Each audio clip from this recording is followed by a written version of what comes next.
Health and Pharmaceuticals in association with Higher Secondary Principals Forum.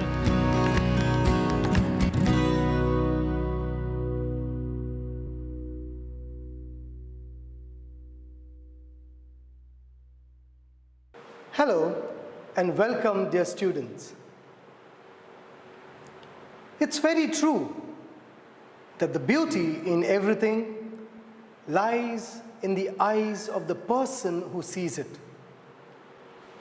But the human world agrees that Mother Nature has the unparalleled beauty, and man always turns to nature to appreciate it. It was and will always be. When you look out at the nature today, what are the things we see? Rains, green plants, flowers, butterflies, birds, animals. And what do you feel when we see these things? We all feel peaceful and serene. Nature fills our hearts with happiness. Yes, beauty plays a very important role in our lives and helps us to remain happy and joyful in this world. It is well said that beauty is the best nourishment for the heart, the mind, and the soul. Well, dear students, today let us learn the poem A Thing of Beauty by John Keats. Now, John Keats was an English romantic poet. The Romantic era was an artistic, literary, musical, and an intellectual movement that originated in Europe. It was characterized by a heightened interest in nature, and the emphasis was on the individual's expression of emotion and imagination. And so, John Keats, although trained to be a surgeon, he decided to devote himself wholly to poetry. He used his linguistic skill to sway and delight the readers. Now, this poem, A Thing of Beauty, is an excerpt from his epic poem, Endymion, a Poetic Romance, published in 1818. It is based on a Greek legend about a shepherd named Endymion, who had a vision of Cynthia, the moon goddess. The enchanted youth resolved to seek her out, and so wandered away through the forest and down under the sea. In his quest, he falls in love with an earthly maiden who turns out to be his beloved herself.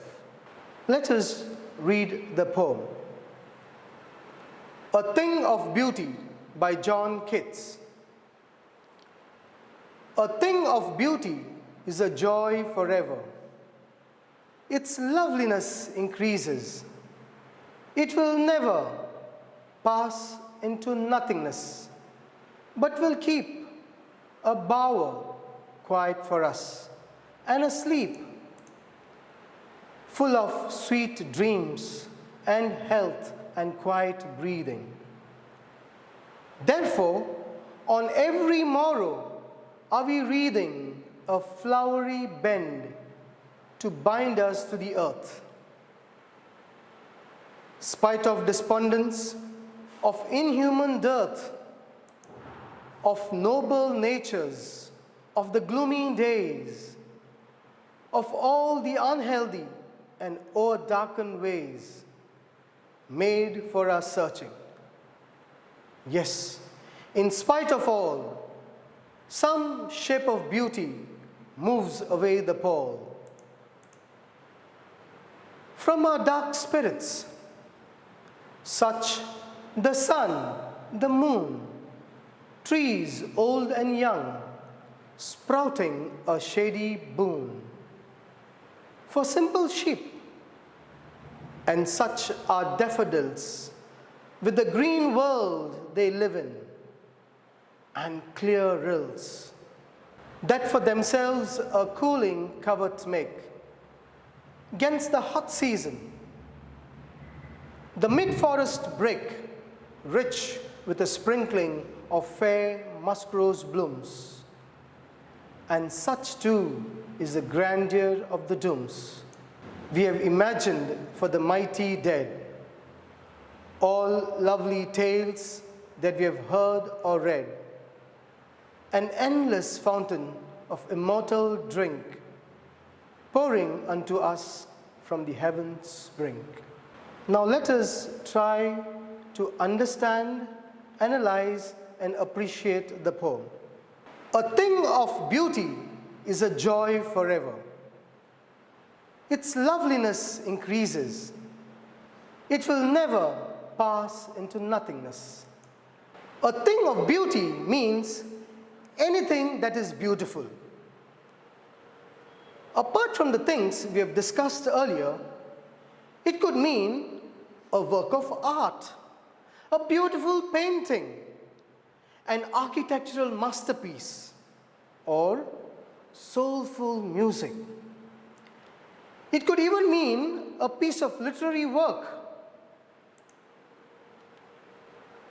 But given the background of the poem and the era in which it was written, John Keats vividly refers to the beauty of Mother Nature. So when the poet says, "A thing of beauty is a joy forever," he means beautiful things give us joy. It gives us happiness. Beauty is eternal. It is intransient. And anything that is beautiful will give us happiness forever. And these words of the poet are relevant even in the world today. And every time we look at this object of our admiration, its beauty increases. The loveliness of beautiful things keep on increasing, and it will never decrease. It will never disappear. In fact, our love for beautiful things enhances with the passage of time. Bower means a shady place amidst the plants and trees. Now, beauty acts as a shady place where we can feel ourselves comforted and at ease. Whenever we are stressed or our minds are in turmoil, generally we take a break, or we go for a vacation to rejuvenate ourselves and refresh. And this vacation could be to a hill station, or we even might go on a nature trail. When we look at the beautiful things, we find solace, we find peace. And at times, we are so enchanted by the beauty of the place that we get lost within ourselves. We are so much taken over by the loveliness of the things around, we wander away into an imaginary world. We are so mesmerized by the beauty that we are oblivious to the things happening around us. And so, when the poet says, "It will keep a bower quiet for us, and a sleep full of sweet dreams and health and quiet breathing," it means this thing of beauty will provide us with a comforting place where we can settle peacefully and enjoy good health. Therefore, on every morrow are we wreathing a flowery bend to bind us to the earth. Since beautiful things give us joy, a peaceful resting place, and leading to experiences that are beautiful and satisfying, it creates in us a desire to live further. So, we weave a flowery bend, that is, we encircle ourselves with beautiful things to bind us to the earth. And as we get wrapped up in the flowery bend, we get a reason to live further. Spite of despondence, of the inhuman dearth of noble natures, of the gloomy days, of all the unhealthy and o'er-darkened ways made for our searching. There may be sadness and depression in our lives around. And this may be because earthly life is full of hatred, greed, and negativity. What is lacking is people with good qualities, people with good values. We are searching for something good to happen. The inherent goodness of men around us. But no matter where we look, we find selfish people, people who commit acts of darkness, and these things makes them want to hide. There is only hopelessness, and this causes us suffering and pain. Yes, in spite of all, some shape of beauty moves away the pall from our dark spirits. Although there is sadness, despair, hopelessness, but there are also beautiful things in nature. The creation of God, which removes this cover of sadness and takes away the darkness from our mind and soul. It drives away the clouds of hopelessness and brightens us up. So when we see beautiful things, it gives us hope and makes us happy. It makes us forget the negativity and brightens our spirits. Such the sun, the moon, trees old and young, sprouting a shady boon, for simple sheep, and such are daffodils, with the green world they live in. The poet says, there are so many beautiful things around us,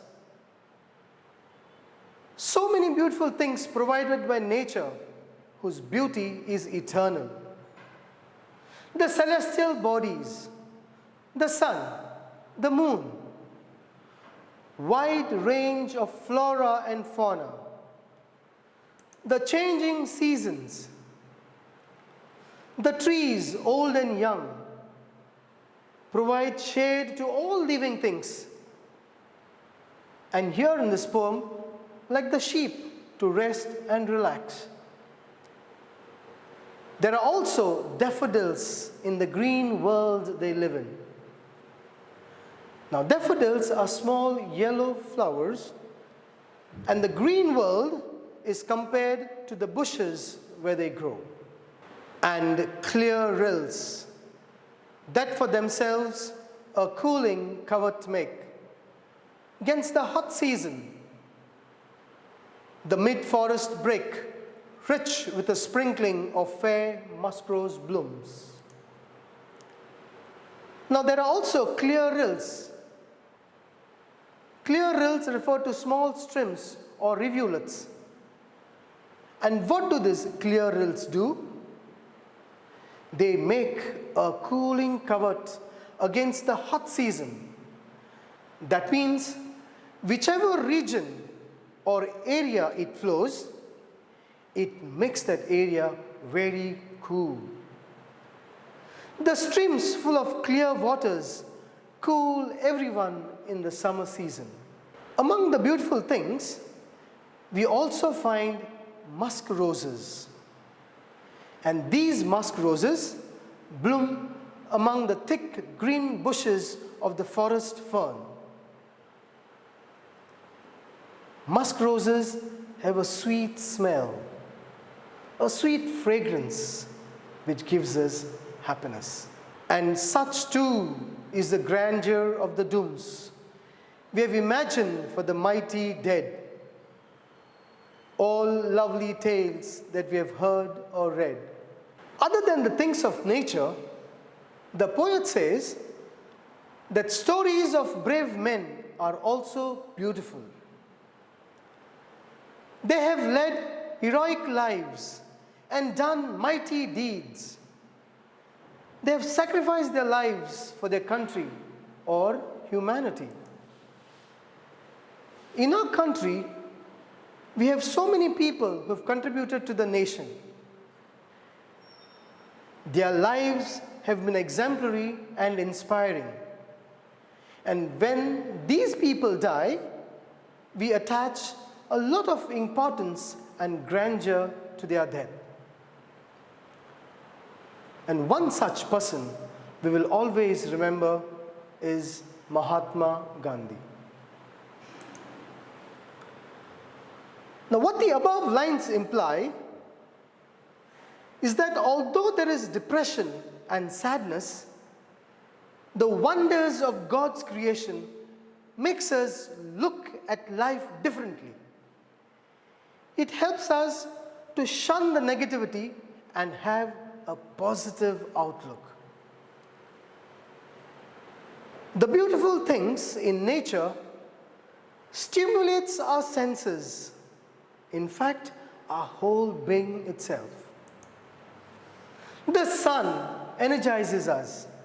The moon affects our mood swings.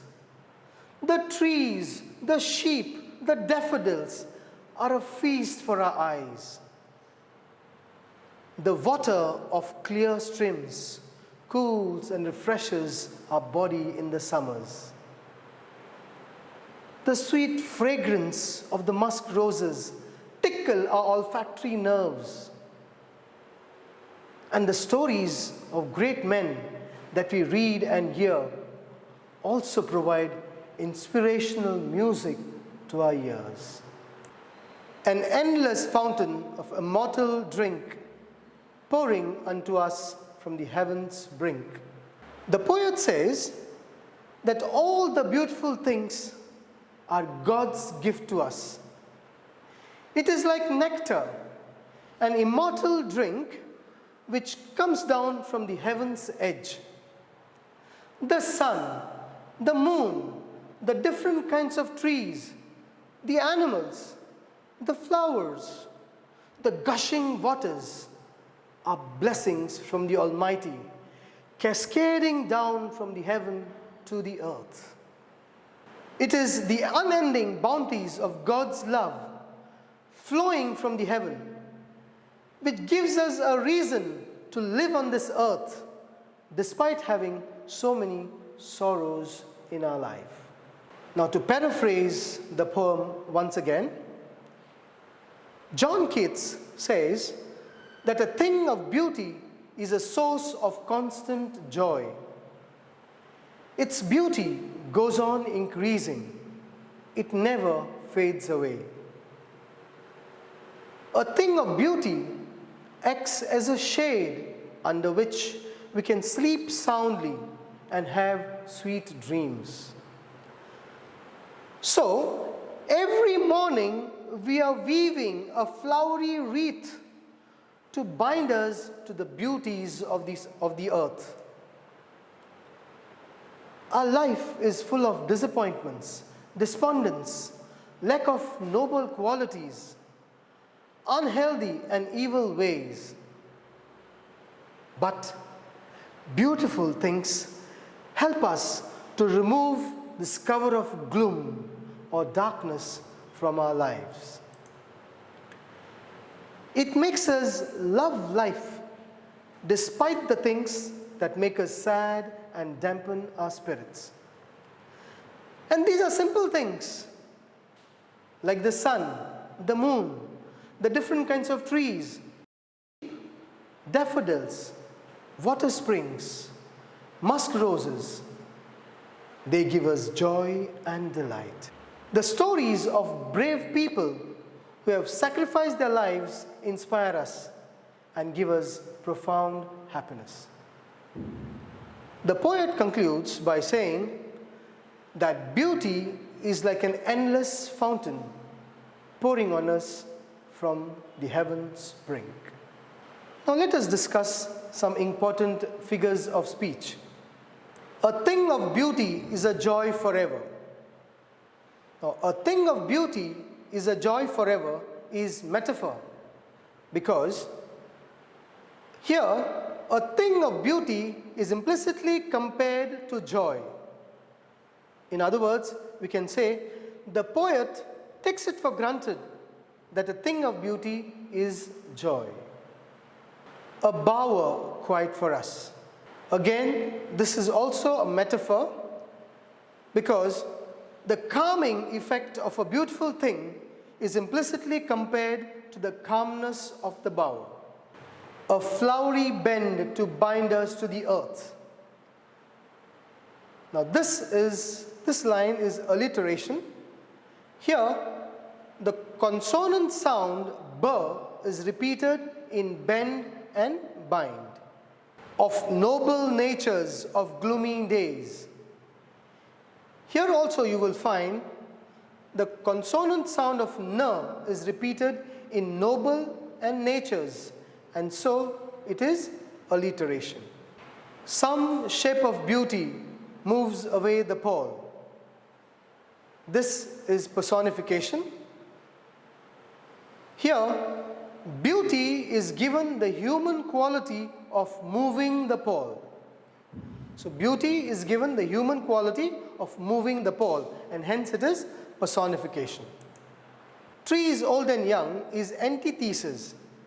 Here, opposite words old and young are used in the same sentence, or opposite words old and young are used together. Sprouting a shady boon for simple sheep, and such are daffodils. This is alliteration. Here, the consonant sound of sir is repeated in sprouting and simple, and shady and sheep, that for themselves a cooling covert make. Once again here we have the repetition of the consonant sound k in cooling and covert, and hence this is alliteration. An endless fountain of immortal drink. Now this line has got multiple figures of speech. We will take them one by one. First, metaphor. It is metaphor because beautiful things of nature are compared to an endless fountain of immortal drink. Hyperbole. An endless fountain of immortal drink is also hyperbole because it is an exaggerated statement. The beauty of nature is considered to be endless. It is also transferred epithet. Here, the word immortal is transferred from the fountain to the drink, and hence it is transferred epithet. Well, my dear students, I hope you've understood the figures of speech. Let us discuss some questions from the text. The first question: list the things of beauty mentioned in the poem. The sun, the moon, the trees, daffodils, sheep, streams, forest fern, sweet fragrant musk roses, tales of heroic men, and grandeur of the dunes are some of the things of beauty mentioned in the poem. List the things that cause suffering and pain: despondence, dearth of noble natures, gloomy days, unhealthy and evil ways are things that cause suffering and pain. What does the line, "Therefore are we wreathing a flowery bend to bind us to the earth," suggest to you? It means that we get attached to the beautiful things around us and weave a flowery bend which binds us to the earth. And this becomes the reason for us to live. What makes human beings love life in spite of troubles and sufferings? The eternal beauty of beautiful things gives us happiness and joy. It makes us love life despite the troubles and sufferings in life. Why is grandeur associated with the mighty dead? The noble deeds of brave men who sacrifice their lives are an inspiration to us. And the beautiful legacy of their bravery is the grandeur which is associated with the mighty dead. Do we experience things of beauty only for short moments, or do they make a lasting impression on us? According to the poet, a thing of beauty is forever. Even if we see it for a few moments, it has a lasting impression on us, and its beautiful memory stays with us forever. It inspires us to live despite the pain and suffering in life. What image does the poet use to describe the beautiful bounty of the earth? The beautiful bounty of the earth is described by the endless fountain of immortal drink, which signifies that God bestows us with His blessings, rich and eternal, which help us to live despite the sad, gloomy aspects of life. Now, my dear students, from the examination point of view, questions from this poem can be asked either as a reference to context or as a factual question. For example, read the following stanzas carefully and answer the questions that follow in about 10 to 15 words each. Now, in this question, we are given a stanza and we are expected to answer the question in about 10 to 15 words, and this is for 1 mark each. Such the sun, the moon, trees old and young, sprouting a shady boon for simple sheep. What sprouts a shady boon for simple sheep? Trees old and young sprout a shady boon for simple sheep. Next question. Name and explain the figure of speech in the second line. Antithesis, opposite words, old and young, have been used together. Now, the other type of question what can be asked is a factual question. You have to answer it in about 20 to 30 words, and it is for 2 marks. What, according to Keats, causes pain and suffering in the poem A Thing of Beauty? Now, we can write anything: lack of character, lack of values, ethics, failures, disappointments in life cause suffering and pain. So, for the second formative test, you will get either one of the above type of questions. Now let us read and enjoy the poem once again. A Thing of Beauty by John Keats. A thing of beauty is a joy forever. Its loveliness increases. It will never pass into nothingness, but will keep a bower quite for us, and a sleep full of sweet dreams and health and quiet breathing. Therefore, on every morrow are we reading a flowery bend to bind us to the earth. Spite of despondence, of inhuman dearth, of noble natures, of the gloomy days, of all the unhealthy and o'erdarkened ways made for our searching. Yes, in spite of all, some shape of beauty moves away the pall. From our dark spirits, such the sun, the moon, trees old and young, sprouting a shady boon for simple sheep, and such are daffodils, with the green world they live in, and clear rills, that for themselves a cooling covert make, 'gainst the hot season. The mid-forest brake, rich with a sprinkling of fair musk-rose blooms, and such too is the grandeur of the dooms we have imagined for the mighty dead, all lovely tales that we have heard or read, an endless fountain of immortal drink pouring unto us from the heavens' brink.